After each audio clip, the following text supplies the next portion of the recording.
Hello everyone, আসসালামু আলাইকুম। This is মুক্তি। সবাইকে স্বাগত।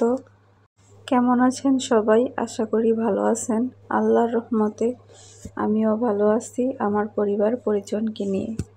সকালবেলা নাস্তা করার পর দেখি আমার শ্বশুর এগুলো কি তৈরি করছে। ওনাকে জিজ্ঞেস করলে উনি বলে এগুলা দিয়ে নাকি বক মারা যায়, ডাউক মারা যায়।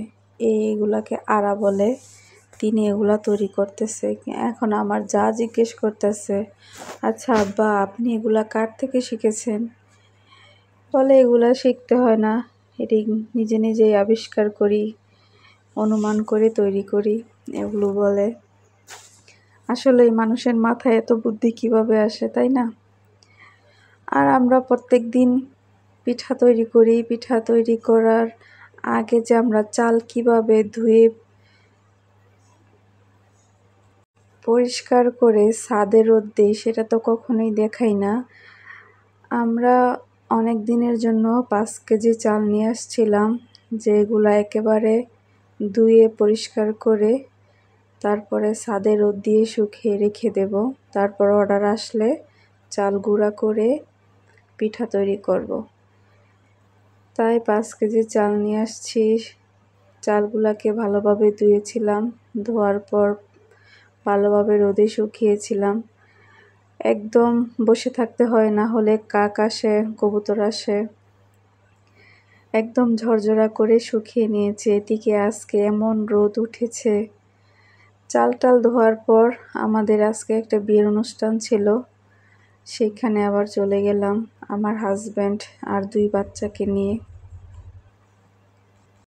বেশি ভিডিও করতে পারি নাই, কারণ বাচ্চাদের সামলাইতে অনেক ঝামেলা।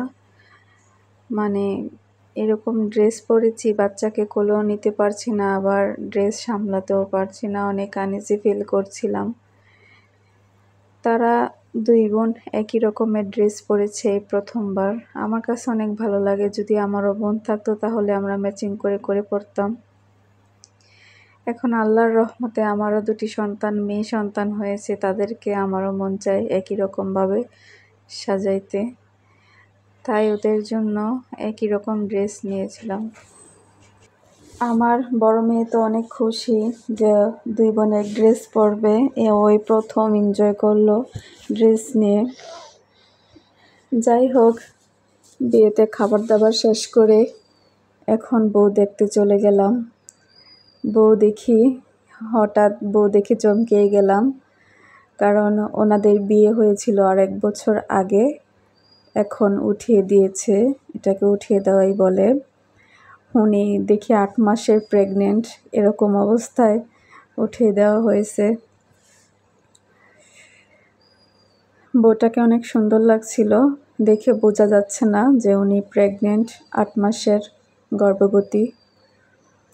তো এদিকে আমার মেয়ে দোলনা দেখে বলতেছে যে মা, আমি এখানে উঠবো। মনে হয় এখানে হলুদ করেছিল। আমার কাছে দোলনাটা ভালোই লাগলো।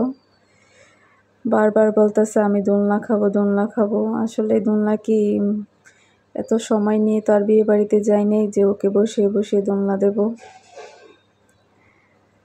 এখানে হাজব্যান্ড ওয়াইফ মানে বউ আর বর মিলে ছবি তুলতেছিল।